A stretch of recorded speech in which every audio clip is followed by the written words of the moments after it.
میں تو اتنا جانتا ہوں، ماں سے تھپڑ کھا کر بھی بچہ ماں کی طرف ہمکتا ہے۔ پڑوسن کی طرف جائے گا تو شاید آج وہ رکھ لے، لیکن کل آپ کا استحصال ضرور کرے گی۔ آپ کو اپنا آج محفوظ بنانا ہے یا کل؟ یہ قانون قدرت ہے، آنے والے وقتوں میں شاید یہ ناانصافی نہیں ہوگی۔ ہم گزرے وقت سے یہی تو سیکھتے ہیں۔ کیسی وحشت ناک رات تھی۔ ساتھ والے بستر پر حمیرہ بے خبر سو رہی تھی۔ کڑے سے کڑے وقت میں جب سرہانے ڈھول پیٹا جا رہا ہو، وہ سو سکتی تھی، کیونکہ وہ صرف نیند کے سامنے بے بس ہوتی ہے، ہر ایک کے سامنے ڈٹ کر کھڑی ہو جانے والی، مسئلوں کو چٹکیوں میں حل کرنے والی۔ اگر اس کو کوئی پسپا کر سکتا تھا تو صرف نیند۔ گو وہ ہر 5 منٹ بعد کروٹ بدلتی، جو اس بات کا ثبوت دیتی تھی کہ بے فکری کی نیند آج اس کو بھی نہیں آتی تھی، لیکن بہرکیف عبیر والا حال اس کا نہیں تھا۔ کھڑکی کے شیشوں سے ہرے شہتوت کی شاخوں میں الجھا چاند بھی اسے تنگ کر رہا تھا۔ ابھی کچھ دیر میں اس کا سفر مکمل ہوگا، اپنی روشنی بکھیرنے وہ زمین کے کسی اور حصے پہ چمکے گا، روشنی جو ایک امید کی علامت ہے، لیکن اس کی اپنی امید کہاں جا چھپی تھی؟ تنویر کے کمرے میں ہر رات کی طرح جلنے والا بلب اس کو الگ بیزار کیے دے رہا تھا۔ ابھی وہ اس بلب کی چھن چھن کر آتی روشنی کی عادی ہونے لگتی کہ چھم سے روشنی بجھ جاتی۔ ذرا سی دیر میں اس کا دروازہ کھلتا بند ہوتا، پھر روشنی کے جل بجھ کا کھیل شروع ہو جاتا۔ کتنی شدت سے اس کا جی چاہ رہا تھا وہ سو جائے، نیند سے بے حال ہونے کے باوجود اس کی آنکھیں بند نہیں ہو پا رہی تھیں۔ اس نے کھڑکی کے پردے برابر کیے، دروازہ بند کیا، پھر اپنے بستر پر بیٹھ کر وہ نیند کی منتظر رہی۔ یوں ہی وہ اٹھ کر باورچی خانے کی طرف نکل گئی۔ باورچی خانے سے ملحقہ کمرے میں کریم بھی پلنگ سے پاؤں لٹکائے تسبیح کے دانے گرا رہی تھی۔ آج کی رات شاید کسی کو نیند نہیں آئے گی۔ خیر تو ہے بیٹا، انہوں نے ذرا سی بلند آواز میں پکارا تھا۔ کچھ نہیں کریم بھی، چائے بنانے آئی ہوں۔ میں بنا دوں؟ انہوں نے اپنے کھڑاؤں میں پاؤں پھنساتے ذرا سی جلد بازی کا مظاہرہ کیا۔ نہیں کریم بھی، آپ دعا جاری رکھیے، یہ زیادہ ضروری ہے۔ بڑے اہتمام سے بنائی گئی چائے کا پہلا گھونٹ بھی اس کے حلق سے نہیں اترا۔ کتنی بدمزہ چائے بناتی ہوں میں، اس نے بڑبڑا کر سوچا۔ چینی، پتی، دودھ، کسی چیز کا ریشو بھی ٹھیک نہیں، سب گڑبڑ۔ چائے نہ ہوئی، آج کی رات ہو گئی۔ وہ پھر نیند سے لڑنے بستر پر آ لیٹی تھی۔ کتاب پڑھی جائے، میل کی جائے یا اپنے موبائل سے گانے سنے جائیں، اور حمیرہ کے بقول سکہ اچھالا جائے۔ پتہ نہیں وہ کسی فیصلے پر کیوں نہیں پہنچ سکتی۔ رات کے 3 بجنے میں 10 منٹ تھے جب اس کے سیل پر قطعی غیر متوقع طور پر رنگ ٹون بجی۔ اسکرین پر ایک نمبر روشن تھا۔ کوئی اجنبی کال وصول کرنے کا یہ ہرگز بھی موقع نہیں تھا، لیکن کسی بھی وجہ کے بغیر اس نے فون کان سے لگا لیا۔ یہ میرا طوطا کیا کہہ رہا ہے؟ رات کے اس پہر میں کہیں دور سے آتی مدھم سی آواز اسے لگا رگوں میں دوڑتے دوڑتے اس کا خون اس کے چہرے پر آ کر ٹھہر گیا ہے۔ وہ لمحہ بھر کو سن سی ہو گئی۔ وہ آج تک جتنی مرتبہ بھی اس شخص سے ملی اسے انگلیوں پر گن سکتی تھی، جن میں سے ایک ملاقات بھی ارادتاً نہیں تھی۔ وہ کبھی بطور خاص اس سے ملنے بھی نہیں آیا تھا۔ بھیس بدل کر گھر میں گھسنے سے لے کر ایم ڈی کے آفس تک ہر دفعہ کا سامنا محض ایک اتفاق تھا۔ رات کی اس گزرتی گھڑی میں اس کا سوال بھی کچھ بے سروپا ہی تھا۔ عموماً میاں مٹھو ہی کہتا ہے، اپنی آواز کی اتھل پتھل پر قابو پانے میں اسے بہت وقت نہیں لگا تھا۔ سو طوطا بھی پال رکھا ہے؟ ہاں، بہت کام آتا ہے، جب کچھ سمجھ میں نہ آتا ہو تو فال نکال دیتا ہے۔ کیا کہتا ہے؟ فال والے لفافے میں کیا لکھا ہوا ہے؟ لکھا ہے آپ کچھ پریشان ہیں۔ وہ کتنی دیر کے لیے چپ رہ گئی۔ ایسا بھی کبھی ہوتا ہے بھلا؟ اور پریشانی کی وجہ کیا بتاتا ہے؟ میرا طوطا اتنا ایم اے پی ایچ ڈی نہیں ہے کہ وجہ بھی بتا دے، بس کہتا ہے آپ بے وجہ پریشان سی ہیں مادام۔ طوطا کہتا ہے تو پھر سچ ہی کہتا ہوگا، ویسے تو میں پریشان نہیں ہوں۔ چلیے پھر آپ ایک کوا پال لیجئے، جب جھوٹ بولیں گی کاٹے گا۔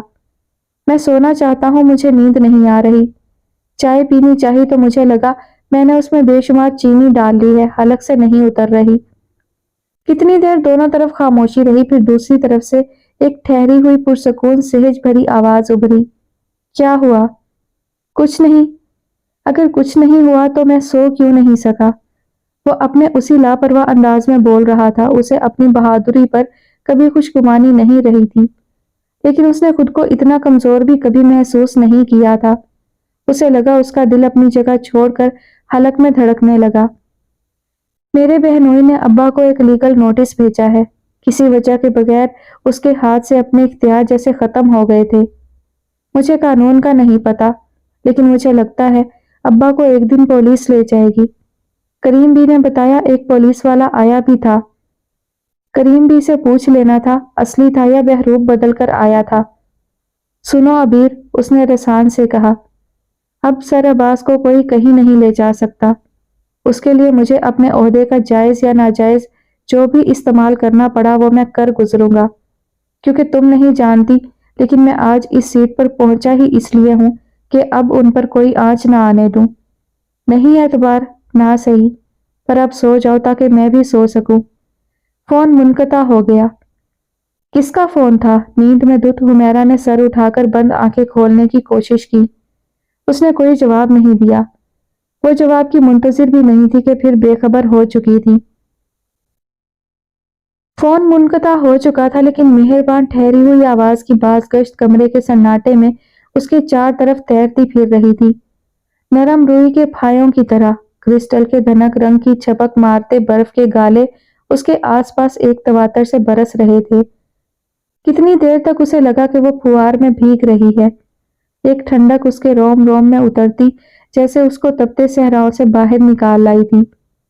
وہ خود ہلکی پھلکی ہو کر انہی برف کے ریزوں کی طرح ہوا میں بے سمت اڑتی پھر رہی تھی۔ معلوم نہیں بے وزنی کی اس کیفیت کا سبب کیا تھا، کیوں وہ اس بستر پر بیٹھے بیٹھے شہدود کی شاخوں میں الجھے چاند پر جا پہنچی تھی۔ نیل آرمسٹرانگ کی طرح اس کے پیر زمین کو کیوں نہیں چھو رہے تھے؟ اس بے خودی کا تعلق اس کی گئی کس بات سے تھا؟ وہ دھمکی آمیز ضمانت جو اس کے ابا کے لیے دی تھی، یا اس کے سوا ڈھکا چھپا کچھ اور بھی تھا؟ وہ نیند کی سی کیفیت میں ڈوبی بستر پر دونوں ٹانگوں کو اپنے بازوؤں کے شکنجے میں کسے کسی ایرانی پوسٹر کی طرح ایک ہی جگہ اٹکی ہوئی تھی۔ ساکت تصویر لیکن زندہ۔ جب سے اس نے جنبش نہیں کی تھی، سو جانا تو بہت دور کی بات، اب تو وہ رہی سہی نیند بھی اڑ گئی تھی۔ یہ رات تھی اور رات کی صفت ہے کہ وہ سنگین ہوتی ہے یا مہربان۔ آج کی رات سنگین سی مہربان رات تھی۔ وہ تو غنیمت ہوا کہ سب اپنے اپنے کمروں اور بستروں تک محدود تھے سوائے تنویر کے، کہ اس کے قدموں کی چاپ اب بھی برآمدوں میں گونجتی اور ڈوبتی تھی۔ بجلی کے بٹن سے کھیلنے کا اس کا شغل بھی جاری تھا۔ رات کے سناٹے میں ایک ٹک کی آواز اور کمرے کے دروازے سے باہر آتا تیز روشنی کا ایک راستہ جو برآمدے میں لال سنگی فرش پر ایک ساتھ ہی اترتا تھا۔ افراد خانہ بستروں تک محدود تھے، ورنہ وہ اس غائب دماغی کی کیفیت میں بیٹھی اس ذہنی عیاشی کی متحمل نہیں ہو سکتی تھی۔ اب تک وہ اس کا بھیجا چاٹ گئے ہوتے، اور وہ جو کریم بی کے بقول چلے پیر کی بلی کی طرح راہداریوں میں گھوم رہی تھی، ارد گرد کے ماحول سے بے خبر اپنی ہی ذات تک محدود تھی۔ فضا میں چھائی اداسی اور اس کے سبب سے قطعی ناآشنا، لا علم کہ آج کی اس بے خواب رات کا وہ ایک مرکزی کردار تھی۔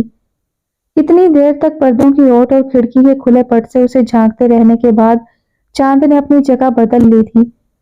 اس کو دیکھتے رہنے کے سوا بھی اس کو بتیرے کام ہوں گے۔ سفید اور شفاف غلافوں والے دونوں تکیے، جن کے ایک کونے میں اماں کا کاڑا ہوا ہلکا گلابی ننھا سا پھول دمک رہا تھا، اس نے تمیزدار بچوں کی طرح بیٹھ کے سرہانے سے ٹیک لگا کر کھڑے کر دیے تھے۔ ان سے کمر ٹکا کر اسے احساس ہوا، تھکی ہوئی تو وہ بے شک بہت تھی، لیکن یوں شہزادیوں کی طرح چھپر کٹ سے ٹیک لگا کر استراحت فرمانے کا زمانہ صدیوں قبل معدوم ہو گیا تھا۔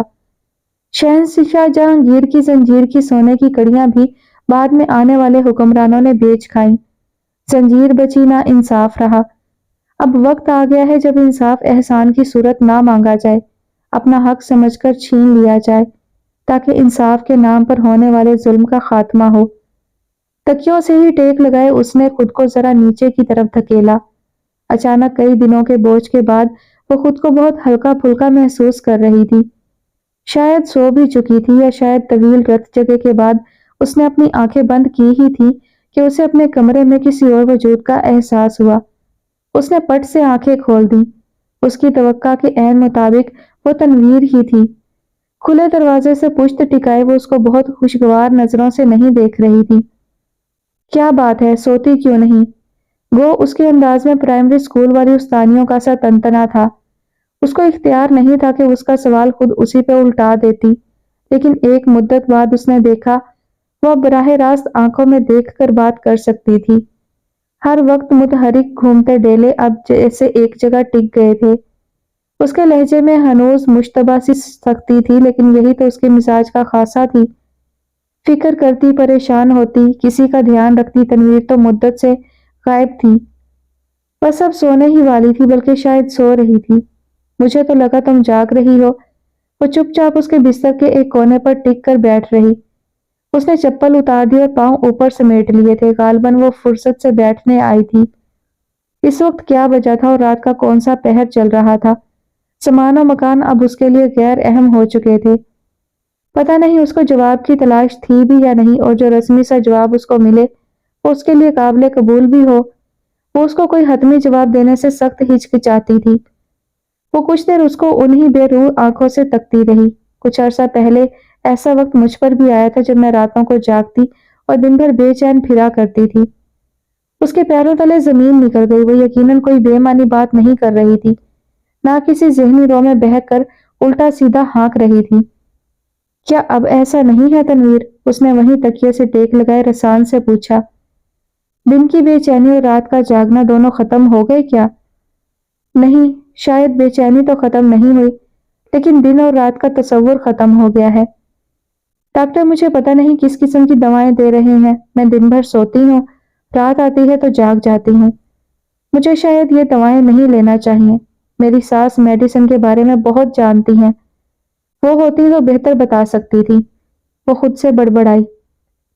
میں بتا رہی تھی میرے دن اور رات نے ایک دوسرے سے جگہ بدل لی ہے، اور میری وجہ سے تم سب لوگ بھی تنگ ہوتے ہو۔ کون سب لوگ تنویر؟ ہم لوگ نہیں ہیں، ہم تمہارے اپنے ہیں۔ ہمیں تمہاری خوشی پر خوشی ہوتی ہے، دکھ پر غم ہوتا ہے، لیکن تنگی کسی بات سے نہیں ہوتی۔ ایک فرق تو پڑا ہے نا عبیر، پہلے میں بھی ہم میں تھی، اب تم ہو گئی ہوں۔ ہم سے ہم لوگ اور تم کا یہ فاصلہ میں نے نوکیلے پتھروں پر چل کر طے کیا ہے۔ تم اعتبار نہیں کرو گی، لیکن وہ واقعی اتنا برا آدمی نہیں تھا، اور اتنا برا آدمی کب بن گیا مجھے پتہ ہی نہیں چل سکا۔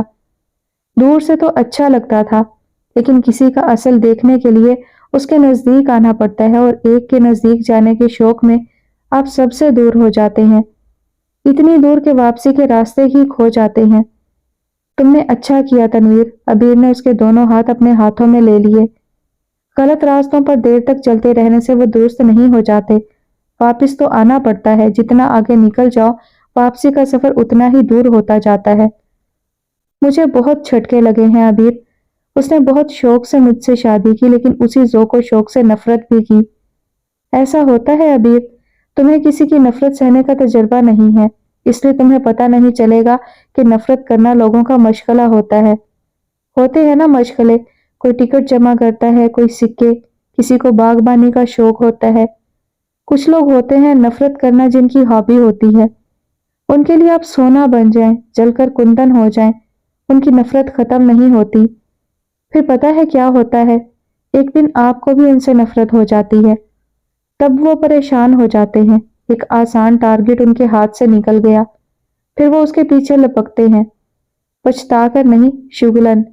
لیکن میں اس کی فطرت کے کالے پن سے اچھی طرح آگاہ ہوں۔ وہ ابا کو چھوڑے گا نہ میری بیٹی کو۔ اس نے ابا پر جو الزامات لگائے انہیں بھول نہیں جائے گا۔ وہ اتنا کمینہ خصلت ہے کہ اس آخری دن تک ڈٹا رہے گا جب تک اپنے عزائم میں کامیاب نہ ہو جائے۔ اسی طرح وہ ایک دن میری بیٹی میرے ہی صحن سے کھیلتے ہوئے اٹھا کر لے جائے گا، اور ہم سب منہ دیکھتے رہ جائیں گے۔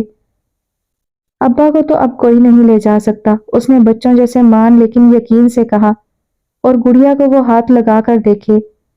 حمیرہ نے اوندھے پڑے پڑے نصف دھڑ اوپر کر کے کہا، آئے گا تو اپنی شہری گاڑی میں، واپسی ایمبولینس میں ہوگی۔ اس کی مزاحیہ فلموں جیسی انٹری اور دھمکی بھرے فکروں کے باوجود اس نے بے اعتباری سے عبیر ہی کی طرف دیکھا تھا۔ اچھا ایک بات بتاؤ، کبھی کسی کے بارے میں تمہارے اندازے غلط ثابت ہوئے ہیں؟ ہاں کیوں نہیں، کئی مرتبہ، بلکہ اکثر۔ لیکن تنویر اگر کوئی غلط آدمی ہے اور میں نے اس کو اچھا سمجھا تھا تو اس میں میرا اتنا ہی قصور ہے، نہ کہ میں نے غلط اندازہ لگایا تھا۔ سزا اس کو ملنی چاہیے جو غلط ہے، مجھے کس بات کی سزا؟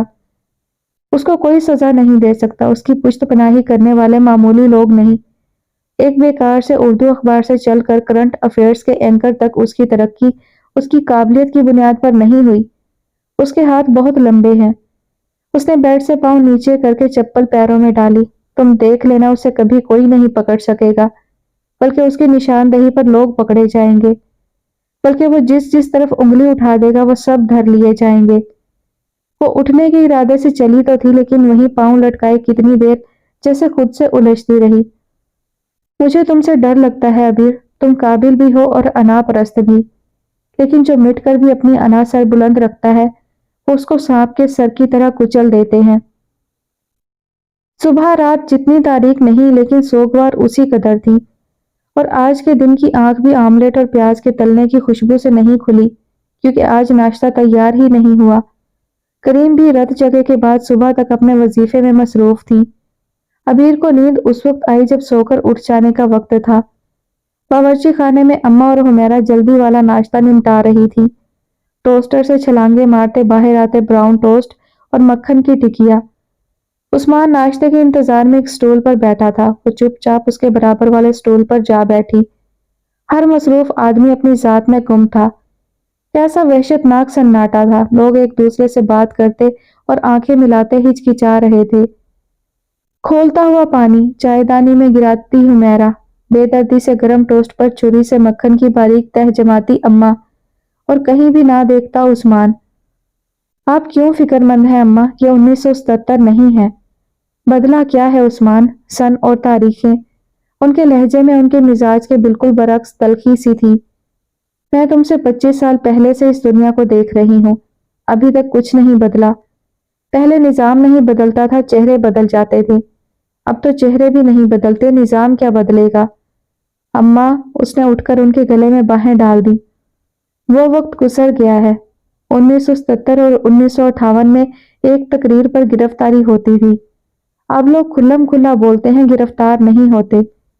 ابھی کل ہی وہ اپنے آدمی اٹھا اٹھا کر امریکیوں کو بیچ رہا تھا، جو نہ 1977 تھا نہ 1958۔ گرفتار تو اب بھی تقریر پر ہوتے ہیں، الزام زیورات کی چوری کا لگتا ہے۔ ایک تکلیف دہ وقت ہے اماں، گزر جائے گا۔ ابا کے طالب علم ہیں جو ان سے عشق کرتے ہیں، ان کے گرد بہت سے مداحین ہیں۔ پہلے ایسا نہیں تھا، اسی لیے تو کہتا ہوں کچھ بدلا ضرور ہے۔ اس نے وہیں کھڑے کھڑے چائے کا ایک گھونٹ بھرا۔ آپ فاروق کو جانتی ہیں؟ کون فاروق؟ ملا تو تھا آپ سے، رضا کا دوست ہے، اس دن تھانے بلایا تھا۔ تو اس کا کیا ذکر؟ اماں نے اکتاہٹ سے پوچھا۔ اتفاق سے صبح صبح اس کی کال آئی اور باتوں باتوں میں ذکر چلا تو وہ کہہ رہا تھا، میری طرف سے اماں کو تسلی دینا، اتنی لٹ نہیں پڑی۔ یہ دوسرا حسن اتفاق تھا کہ عین اس وقت حمیرہ نے چائے کی پیالی اسے تھمائی جب مجرمانہ سے تاثرات بڑی تیزی سے اس کے چہرے پر آ اور جا رہے تھے۔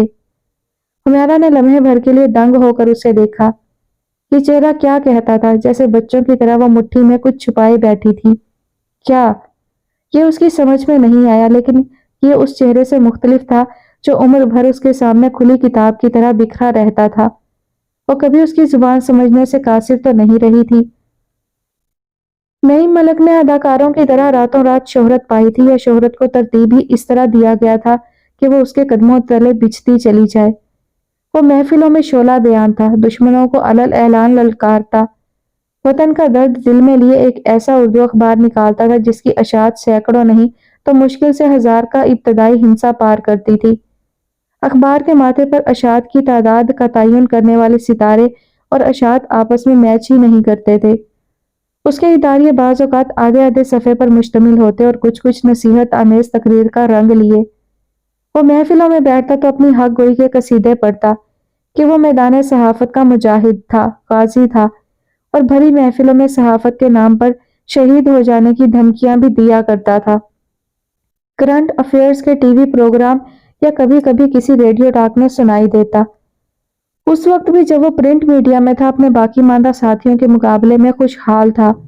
ان دنوں اس کے اخبار میں گورا رنگ کرنے والی کریمیں اور گرتے بالوں کو گنج سے بچانے کے لوشن اور کریموں کے چھوٹے چھوٹے اشتہاروں کپڑوں پر صابن رگڑتی گمنام سی بے ڈول ماڈل والے مختصر سے اشتہارات کے سوا اخبار میں کوئی خیر کی خبر نہیں ہوتی تھی۔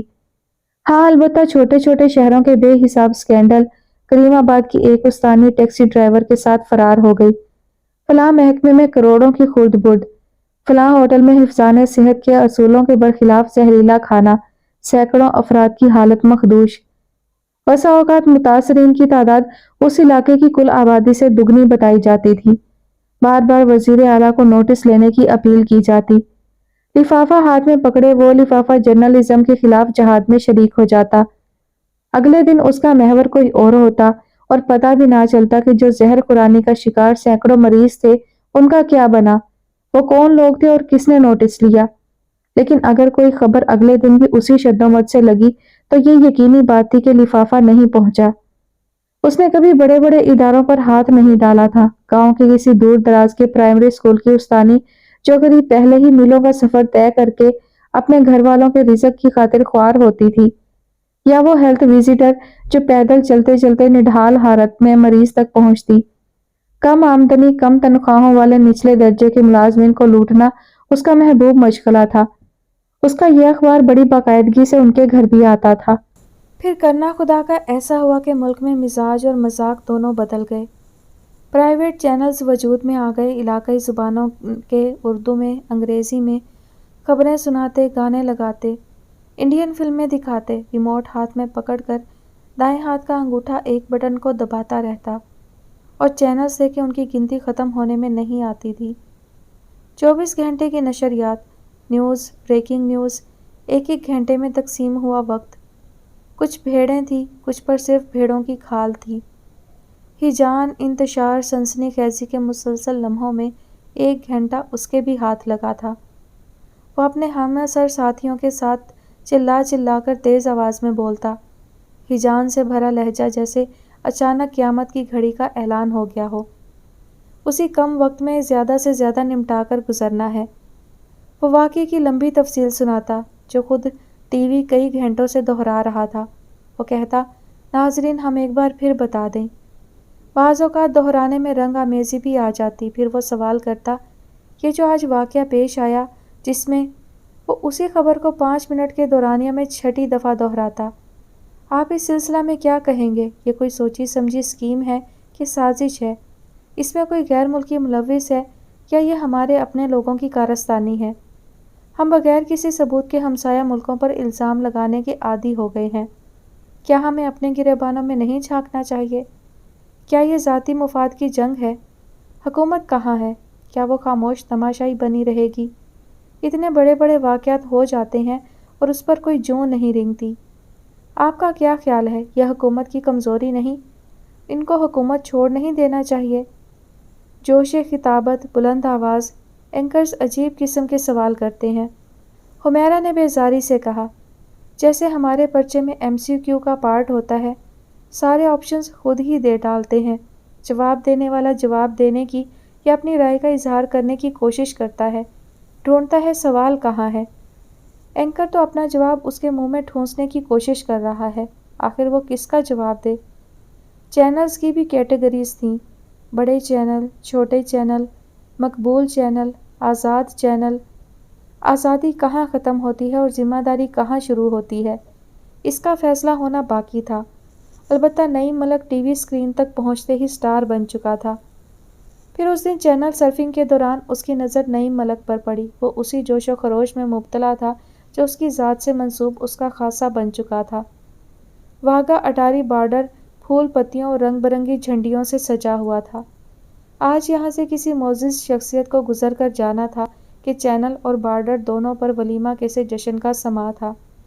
نعیم ملک وقفے وقفے سے اعلان کرتا، کسی ایک کو فون کال بند کرنے اور دوسرے کے لائن پر آنے کا مسردہ سناتا۔ ٹھہریے ناظرین، ہمارا رابطہ ان کی بیوی سے ہو گیا ہے۔ بڑا سکوپ ہاتھ لگا تھا۔ نعیم ملک کا چہرہ فخر سے تمتما رہا تھا۔ آپ یہ بتائیے، آج وہ اتنے دن بعد واپس آ رہے ہیں، آپ کے جذبات کیا ہیں؟ آپ کو خوشی ہو رہی ہے یا کیا ہو رہا ہے؟ آپ کے گھر میں تو آج جشن کا سماں ہوگا۔ آپ کے گھر میں سب عزیز و اقارب جمع ہوں گے۔ یہ بتائیے، آپ نے ان کے لیے مزے مزے کے کھانے پکائے ہیں؟ آپ کچھ ایسا پکا رہی ہوں گی جو وہ بہت شوق سے کھاتے ہیں۔ آخر وہ اتنا عرصہ آپ سے اور وطن سے دور رہے ہیں، اب وہ واپس آ رہے ہیں، آپ کی خوشی تو دیکھنے کے قابل ہوگی۔ آپ کی خوشی کا تو کوئی ٹھکانہ نہیں ہوگا، ہونا بھی ایسا ہی چاہیے۔ آپ ان کی آمد کے انتظار میں گھڑیاں گن رہی ہوں گی۔ ہاں جی، فون سے مختصر سا جواب موصول ہوا۔ اچھا یہ بتائیے، ٹوں ٹوں۔ ہمیں افسوس ہے ناظرین، ہمارا رابطہ منقطع ہو گیا ہے، ہم پھر لائن ملانے کی کوشش کریں گے۔ آپ نے سنا وہ بتا رہی تھی ان کے گھر میں جشن کا سماں ہے، وہاں استقبال کی تیاریاں جوش و خروش سے جاری ہیں، ان کی آمد کے انتظار میں گھڑیاں گنی جا رہی ہیں۔ ناظرین ہم بتاتے چلیں، آج کشمیر سنگھ کئی سال بعد پاکستان کی جیل سے رہا ہو کر وطن واپس جا رہے ہیں۔ ان پر جاسوسی کا الزام لگایا گیا تھا، برسوں سے جیل میں بند تھے۔ ہم آپ کو بتا دیں وہ پاکستان کی جیل میں بند تھے۔ کتنی دیر تک ان لوگوں کی سمجھ میں نہیں آیا کشمیر سنگھ پاکستان سے جا رہا تھا یا پاکستان آ رہا تھا۔ اگر انڈیا جا رہا تھا تو اینکر پرسن کا چہرہ اس خوشی کی حدت سے کیوں لال ہوا جاتا تھا کہ اس کے لفظ اس کے قابو سے باہر ہو رہے تھے۔ اس نے گھڑی دیکھی، 55 منٹ کا بغیر کسی اشتہار اور بریک کے مسلسل دورانیہ تھا۔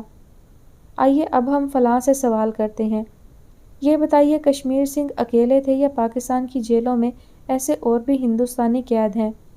نعیم ملک نے یہ سوال کسی سے نہیں پوچھا کہ کیا انڈیا میں بھی پاکستانی قید ہیں اور کیا ان کی رہائی کے لیے بھی انڈین چینلز اسی شدت سے بے تاب ہیں؟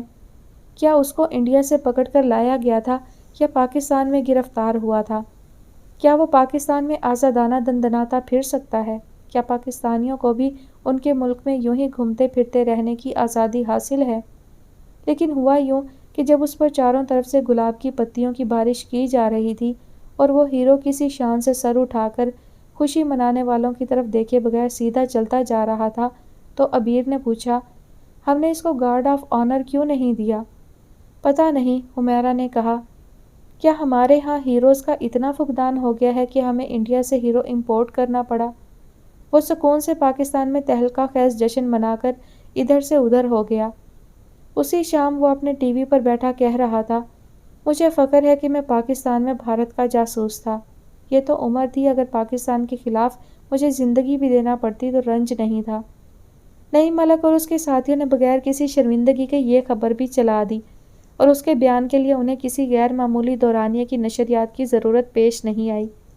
ایک دو چینلز نے دبا دبا سا احتجاج بھی کیا، لیکن تحفظ حقوق انسانی کا گروپ چن چن کر پاکستانی جیلوں سے بھارتیوں کو رہا کراتا رہا۔ یہ اس کا ذاتی فعل تھا۔ نعیم ملک کسی اور دن اسی طرح اپنے کسی پروگرام میں کہہ رہا تھا، ہمارا اپنا کردار ہے اور ان کا اپنا، ہمیں اپنا بڑھایا ہوا دوستی کا ہاتھ واپس نہیں کھینچنا چاہیے۔ معلوم نہیں اس کی بیوی انڈیا سے بھی بدتر دشمن تھی کہ جس کی طرف اس کا ہاتھ بڑھا تو کبھی نہیں، اٹھا ضرور۔ وطن کی محبت میں سرشار کالی بھیڑوں اور ان کے کمائے کالے پیسے کی نشاندہی کرتا نعیم ملک کبھی اپنے احساسوں کی تفصیل نہ بتا سکا نہ ذریعہ۔ ہر مرتبہ پاکستان ہی مجرم کے کٹہرے میں کھڑا ملتا ہے اور وہ فلمی وکیل استغاثہ کی طرح چیخ چیخ کر اس پر الزام عائد کرتا جاتا ہے۔ آپائی چلتے چلتے ٹی وی کے پاس رک گئی، عادتاً اپنے پتلے سے بالوں کا جوڑا بنایا، کھولا پھر بنایا۔ اس چینل کو دیکھ کر مجھے حمیرہ کا بچپن یاد آ جاتا ہے۔ یہ کہیں بھی کسی کے ہاتھ سے گر کر کوئی چیز ٹوٹ جائے اور کوئی پوچھے کہ کس نے توڑی ہے تو ہمیشہ کہتی تھی، میں نے۔ ان کا ایک بے ساختہ سا مخصوص قہقہہ فضا میں گونجا۔ اصل میں اس کو یقین ہوتا تھا جو نقصان ہوتا ہے اسی کی وجہ سے ہوتا ہے۔ یہ نعیم ملک بھی ہر چیز کے نقصان کی ذمہ داری پاکستان کے کندھوں پر ڈال دیتا ہے۔ جہاں دنیا میں کسی کا نقصان ہوتا ہے، ہم کرتے ہیں۔ نعیم ملک اور اس کے بہت سے دانشور ساتھی 10 مرلے کے گھروں سے فارم ہاؤس میں شفٹ ہوئے، جوتیاں چٹکھاتے پھرتے مرسڈیز میں آ گئے، رولکس گولڈ باندھے، تحریک آزادی پاکستان کے مجاہدوں اور اسلامی تاریخ کے خلاف بک بک کرتے ہیں۔ انڈیا بڑے فخر سے ان کے پروگرام یوٹیوب پر اپلوڈ کرتا ہے۔ سڑک ملائم اور ہموار تھی، موٹے ٹائروں والی کار چابک دستی سے رواں تھی، جیسے چکنے پھسلواں فرش پر بیلے ڈانسر دور تک بہتی نکل جاتی ہے۔ کار کے شیشے کے پیچھے زندگی ہر لحظہ بدلتا ایک منظر ہے۔ وہ جب سے شیشے سے ناک لگائے ایک تواتر سے کھڑکی سے باہر دیکھ رہی تھی، جیسے بچہ پہلے پہل ریل میں سفر کرتا ہو، شیشوں کے عقب سے گہری سیاہ گھٹا میں ڈوبے زمین و آسماں، پیچھے کی طرف بھاگتے درخت، کینو اور مالٹوں کی ریڑھی گھسیٹنے والے، پان سگریٹ کے خوانچے والے، مونگ پھلی کے ٹھیلے، اور اوکاڑا پیچھے رہ گیا تھا۔ جی ٹی روڈ تیزی سے بھاگ رہی تھی۔ اس کی گود میں لبرٹی کے پہلو میں کھڑی رنگ برنگی پھولوں کی دکانوں سے خریدا ایک تازہ گلدستہ دھرا تھا، جس میں سے پانی رس رس کر اس کی قمیض کے دامن میں جذب ہو رہا تھا، لیکن وہ بے نیاز تھی کہ سفر اس کو مبہوت کر دیتے ہیں۔ کار پیدل پار کرنے والے تیز سبز رنگ کے پل کے نیچے سے گزر رہی تھی۔ لوگوں نے جنگلے اکھاڑ کر پار ہونے کے مختصر راستے تراش لیے تھے۔ اکا دکا معزز شہریوں کے سوا قاعدے ضابطے سے کسی کو دلچسپی نہیں تھی۔ شیشے کے اس طرف زندگی متحرک تھی۔ آباد بازاروں کی چہل پہل، زندگی کرنے کی جد و جہد کرتی مخلوق، کھڑکی کے اندر اس کی ساتھی نہایت سکون سے گود میں ہاتھ دھرے ایک اچھے گائیڈ کی طرح سڑک کے کنارے کنارے بھاگنے والی چیزوں سے اس کا تعارف کراتی آ رہی تھی۔ یہ انڈسٹری کس کی ہے؟ وہ کس چین سے تعلق رکھتا ہے؟ کہاں سے کہاں تک کی بارانی زمین کس کی ملکیت تھی؟ کون کون سے علاقوں کی ابھی نئی حد بندیاں ہونا تھیں؟ کہاں کہاں تنازع تھا؟ اس کی معلومات ہمیشہ قابل رشک رہی تھیں۔ تم یوں ایک دن اچانک مل جاؤ گی، میں نے سوچا ہی نہیں تھا۔ میں کتنی خوش ہوں۔ یہ جملہ پتہ نہیں کون سی بھی دفعہ بول رہی تھی۔ واقعی جب سیاہ شیشوں والی کالی گاڑی اس کے نزدیک آ کر رکی، ٹائر چرچرائے اور سیاہ شیشوں میں پہلے عبیر کا عکس ڈولا، پھر شیشے آہستگی سے نیچے ہوئے، اس کے ڈولتے عکس گم ہو گئے اور عین اس جگہ سے وہ نمودار ہوئی تھی۔ یہ توقع اس نے بھی نہیں کی تھی کہ وہ کسی دن یوں اچانک پھر ملے گی۔ وہ اس کے اس قدر قریب نہ ہوتی اور اس نے مارے مسرت کے اس کو چلا کر آواز نہ دی ہوتی تو اس کو بھی نہ پتہ چلتا وہ ثریا ہے۔ اس کی تیاری اس کے ذاتی مزاج سے مختلف بیگماتی انداز کی تھی۔ جہاں جہاں نظر جاتی تھی وہاں وہاں وہ زیورات سے لدی پھندی تھی۔ مجھے پتہ ہی نہیں تھا کہ تم اس شہر میں ہو۔ مجھے بھی کہاں پتہ تھا۔ وہ دروازہ کھول کر باہر نکل آئی۔ کیسے ہو تم سب لوگ؟ میری شادی پر نہیں آئے؟ میں نے خاص طور پر بلایا تھا، میں انتظار کرتی رہی۔ میرا خیال تھا تم یا حمیرہ کوئی تو آئے گا۔ تم کیسی ہو؟ وہ اس گلے کا کیا جواب دیتی؟ میں خوش ہوں۔ یہ اندازہ لگانا آسان نہیں ہوتا۔ میں خوش ہوں کہنے والا واقعی خوش ہوتا ہے یا نہیں، کہہ ڈالتا ہے۔ وہ ابھی پرفارمنگ آرٹ کے زمانے کی طرح ہاتھ ہلا ہلا کر بات کرتی تھی، صرف اس فرق کے ساتھ کہ اب پہنچے سے کوہنیوں تک لدی چوڑیوں اور کڑوں کی کھن کھن اس میں اضافی تھی۔ وہ بات کرتی تو انگلی میں چوڑی کے سے سائز کی انگوٹھی چھپک مارتی۔ کیا یہ سب عثمان اسے دے سکتا تھا؟ خوشی کی اس کی بس یہی معراج تھی؟ اور اگر اس کی خوشی اس قدر آسان تھی تو اس کا حصول اتنا مشکل کیوں ہوا؟ وہ عثمان کے پیچھے کیا سوچ کے چلی تھی؟ اگر اس کے سوا اس کی کوئی اور خواہش تھی اور وہ اس کو حاصل نہیں ہوئی تو اس نے اپنی خوشی کے بارے میں اس قدر غلط بیان کیوں دیا؟ آرٹ فلم بنانا یا مہیش بھٹ کی فلم میں کام کرنا، اور آرٹ کی کوئی سرحد نہیں ہوتی، وہ سب کہاں گیا؟ معلوم نہیں۔ میں چمبا ہاؤس میں ٹھہری ہوئی تھی۔ ابھی ابھی اکرام نے یہاں گھر بنایا تو ہے، لیکن ہمارے ہاں گاؤں میں ہی ٹھہرا جاتا ہے۔ گاؤں میں بھی تنگی تو کوئی نہیں، اب تو دور دراز کے دیہاتوں میں بھی سب سہولتیں آ گئی ہیں۔ چلو میرے ساتھ، میرا گھر دیکھو، میرا گاؤں دیکھو۔ تم نے کبھی دیہات نہیں دیکھے نا؟ تم پاکستان کا 80% سمجھے بغیر پاکستان کو جاننے کا دعویٰ کیسے کر سکتی ہو؟ ہاں چلوں گی کسی دن۔ کسی دن کیوں؟ ابھی کیوں نہیں؟ تمہیں مجھے اچانک دیکھ کر کچھ بھی نہیں ہوا؟ میں اتنی غیر اہم تو نہیں تھی عبیر۔ مشکل سے 2 گھنٹے کی ڈرائیو ہے یا اس سے کم۔ میں تمہیں خود واپس چھوڑنے آؤں گی۔ اس نے حیرت سے اس کی طرف دیکھا۔ وہ ابھی تک ویسی ہی تھی مگر انجام کار۔ اس کی خاک اس جگہ پہنچ گئی جہاں اسے پہنچنا ہی تھا۔ پزل کا ایک بکھرا ٹکڑا، جیسے رضا اسے کہا کرتا تھا۔ وہ واقعی اپنی جگہ فکس ہو کر مکمل تصویر بنا رہی تھی۔ میرے لیے اس طرح اتنا آسان نہیں۔ گھر والوں کی اجازت تم نے کب سے لینی شروع کر دی؟ تم تو صرف اطلاع دیتی آئی ہو۔ اور منع کون کرتا ہے، سوائے اس کے کہ تمہارا دل نہیں چاہ رہا؟ اس نے اس کی آنکھوں کو ہلکا سا پسیجتا محسوس کیا۔ ایک مدت وہ ان سب کا حصہ رہی تھی، برسوں سے ہر اچھی بری گھڑی میں ان کا ساتھ دیتی۔ وہ اس کی ہر بات سے اتفاق کرتے تھے یا نہیں، یا وہ بھی ان کی حرکتوں سے متفق تھی، کوئی نہیں جانتا۔ وہ پلو چھڑا کر بھاگی تھی، اب وہ اس سے دامن بچا کر نکلے تو کیسے؟ لمحے بھر کو اس کی سمجھ میں نہیں آیا وہ کس کو اطلاع دے کر نکلے۔ اماں کو تو ثریا کبھی ایک آنکھ نہیں بھائی تھی، عثمان سے کہنا نہایت بیہودہ بات ہوگی، اور ابا کو اس بھری دوپہر میں جب وہ اپنی کتاب میں مگن ہوں گے یا صوفے پر بیٹھ کر دوپہر کی اونگ لے رہے ہوں گے یا اس چٹمٹے عدالتی کاغذ پر غور کر رہے ہوں گے، کیسے ڈسٹرب کرے؟ اس نے پی ٹی سی ایل کا نمبر ملایا، فون پر کریم بھی تھی۔ کریم بھی اماں ہیں آس پاس؟ ذرا ان کو بتائیے گا اتفاق سے بازار میں ثریا مل گئی، وہ مجھے اپنے گاؤں لے جانے پر اصرار کر رہی ہے، رات ہو جائے تو پریشان نہ ہو، وہ خود مجھے واپس چھوڑنے آئے گی۔ اے لو، وہ تو کہیں کھو گئی تھی، اب اچانک کہاں سے مل گئیں؟ کریم بھی فون میں اتنا بیلنس نہیں کہ یہ طویل کہانی یہاں پر ہی سنا سکوں۔ اچھا، انہوں نے بیزاری سے کہا، ابھی تو آرام کر رہی ہیں، شام ہوئی تو بتا دوں گی۔ وہ اس کو انکار کیوں نہیں کر سکی اور وہ اس کے پیچھے اس بری طرح کیوں پڑ گئی تھی؟ اس کا یوں اچانک مل کر خوش ہو جانا اس کو نیا لگا، اور کون جانے جو زیادتی ہماری طرف سے ہوئی۔ کبھی کبھی وسیع القلبی کا دعویٰ کرنے کے باوجود کسی معاملے میں ہم کیسے تنگ نظر ہو جاتے ہیں۔ اس وقت کار میچلز کے باغات سے گزر رہی تھی۔ کار کے اندر کا ماحول اجنبی تھا۔ ثریا اسی اپنے پن سے بول رہی تھی جیسے درمیان کا وقت اور وجہ آئی نہیں تھی۔ بہت دیر تک جی ٹی روڈ پر چلتے اب کار نے ایک نیم پختہ اینٹوں سے بنی سڑک پر موڑ لیا تھا۔ ایک اور جنرل 9 سال قوم کی تقدیر سے کھیل کر گارڈ آف آنر لے کر رخصت ہوا۔ اب ووٹ، الیکشن اور سیاست دانوں کا دور دورہ تھا۔ سڑک پر مزدور کام کر رہے تھے۔ ثریا کا میاں الیکشن جیت کر آیا اور اسمبلی میں بیٹھا تھا، لہٰذا وہ راستہ جو جی ٹی روڈ سے اس کے گھر تک جاتا تھا پکی اور چوڑی سڑک میں تبدیل ہو رہا تھا۔ یہ سب بھی اسے ثریا نے ہی بتایا تھا۔ جمہوری حکومت کے آنے کے بعد دن رات کام ہو رہے تھے۔ اب اس سڑک کو ہی لے لو، 10 دن کی ریکارڈ مدت میں مکمل کی جا رہی ہے۔ ہر طرف کام ہو رہا ہے، لوگوں کو نظر ہی نہیں آتا۔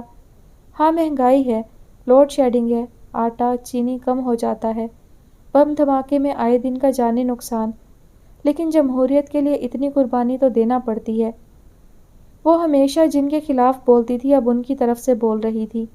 عوام سے حکمرانی تک کا مختصر سفر لہجہ اور لفظ دونوں بدل ڈالتا ہے۔ سفر ختم ہو گیا تھا۔